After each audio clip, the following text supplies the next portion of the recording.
BRS కార్యనిర్వాహక అధ్యక్షుడు మాజీ మంత్రి కల్వకుంట్ల తారక రామారావులో ఫ్రస్ట్రేషన్ పీక్స్ కు చేరినట్లు కనిపిస్తుందని పరిశీలకులు అంటున్నారు.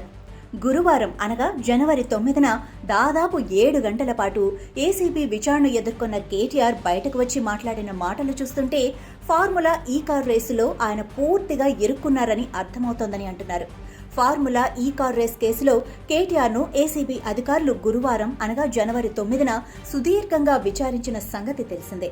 ఆ విచారణ ముగిసిన తర్వాత ఆయన బయటకు వచ్చి మీడియాతో మాట్లాడుతూ ఏసీబీ అధికారులు తన్ను 85 ప్రశ్నలు అడిగారని చెబుతూ అవన్నీ రేవంత్ రాసిచ్చిన ప్రశ్నలే అంటూ చెప్పుకొచ్చారు. ఫార్ములా ఈ కార్ రేస్ కేసు ఓ లొట్టపీసు కేసని, రేవంత్ రెడ్డి ఓ లొట్టపీసు సీఎం అంటూ వ్యాఖ్యానించారు. 10 ఏళ్ల పాటు తెలంగాణలో బీఆర్ఎస్ అధికారంలో ఉంది. కేటీఆర్ కీలక శాఖలకు మంత్రిగా ఉన్నారు. అయినా ఇప్పుడు విపక్షంలో ఉండి ఆయన కనీస సంయమనం లేకుండా మాట్లాడారు. నడి రోడ్డుపై మీడియాతో మాట్లాడారు. అందుకు అభ్యంతరం చెప్పిన పోలీసులపై విరుచుకుపడ్డారు. బీఆర్ఎస్ అధికారంలో ఉన్న సమయంలో రోడ్డుపై ప్రెస్ మీట్లకే కాదు, ఇందిరా పార్కు వద్ద ఉన్న ధర్నా చౌక్ లో కూడా సభలు సమావేశాలకు అనుమతి లేదన్న సంగతి ఆయన ఇప్పుడు కన్వీనియంట్ గా మర్చిపోయారు. నడి రోడ్డుపై సమావేశాలు జనాలకు ఇబ్బంది అన్న కనీస స్పృహ కూడా లేకుండా ఆయన వ్యవహరించారని అంటున్నారు. ఈ ఫార్ములా కార్ రేస్ కేసులో నిధుల బదలాయింపు జరిగిందని, అందుకు తానే ఆదేశాలు ఇచ్చానని చెబుతూ కూడా తప్పు జరగలేదని దబాయించడానికే ప్రయత్నించారు. నిబంధనలను తొంగలో తొక్కి ఆదేశాలిచ్చి వాటిని అమలు చేసిన అధికారులదే తప్పు అంటూ తప్పించుకోవటానికి కేటీఆర్ ప్రయత్నిస్తున్నట్లుగా కనిపిస్తోందని ఆయన మీడియా సమావేశం తర్వాత పరిశీలకులు విశ్లేషిస్తున్నారు. ఏసీబీ అధికారుల ప్రశ్నలతో ఉక్కిరి బిక్కిరై ఆ ఉక్రోషాన్ని పోలీసులపై ప్రదర్శించినట్లు కనిపిస్తోందని అంటున్నారు. విచారణలో ఏసీబీ అధికారులు ఉక్కిరి బిక్కిరి చేయడంతో ఆ కోపాన్ని మీడియా సమావేశంలో కేటీఆర్ బయటున్న పోలీసులపైన చూపారని అర్థమవుతోంది.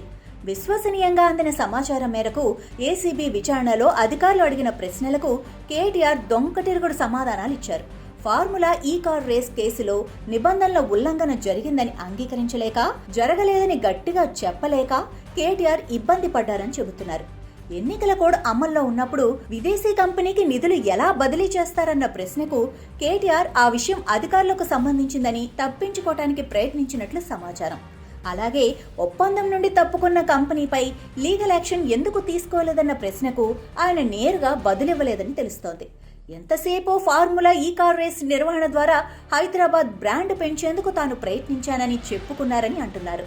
నిధుల బదలాయింపునకు కేబినెట్ అనుమతి ఎందుకు తీసుకోలేదన్న ప్రశ్నకు ఆయన సరైన బదులు ఇవ్వలేదంటున్నారు. విచారణలో తాను అడిగిన ప్రశ్నలకు కేటీఆర్ సరైన సమాధానాలు ఇవ్వలేదని ఏసీబీ అధికారులు అంటున్నారు. ఆయన విచారణకు సహకరించలేదని, అందుకే మరోసారి విచారణకు పిలుస్తామని చెబుతున్నారు. ఇదే విషయాన్ని వారు కేటీఆర్ కు కూడా చెప్పినట్లు సమాచారం. సంక్రాంతి తర్వాత ఏదో ఒక రోజు కేటీఆర్ ను ఏసీబీ మరోసారి విచారణకు పిలిచే అవకాశం ఉందని సమాచారం.